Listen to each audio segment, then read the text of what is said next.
আচ্ছা বলতো বলো তো বাংলাদেশে বর্তমানে জনসংখ্যা কত? স্যার 32 কোটি। কি বললি? জি স্যার, সরকারি দলগুলো বলছে তাদের সাথে নাকি 16 কোটি মানুষ সঙ্গে আছে, আবার বিরোধী দলগুলো বলছে তাদের সঙ্গেও নাকি 16 কোটি মানুষ সঙ্গে আছে, তাই স্যার 32 কোটি বললাম।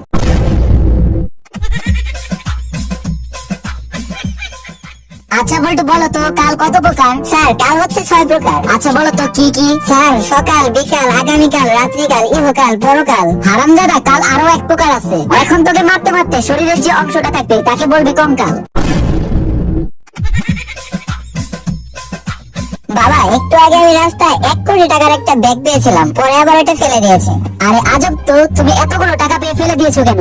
বাবা তুমি তো বলছো রাস্তা থেকে 1 টাকা নিয়ে পকেটে ভরলে 2 টাকা পকেট থেকে যায়, তাই ফেলে দিয়েছি। আর আমি যদি 1 কোটি টাকা নিয়ে পকেটে ভরতাম 2 কোটি টাকা কে দিত তখন? তুমি দিতা নাকি তুমি? আরে আবুল, আমাদের কাছে 2 কোটি টাকা আছে নাকি যে আমরা 2 কোটি টাকা দিব? আসলেই তো, এটা তো তাহলে দেখি ভুল করে ফেলেছে।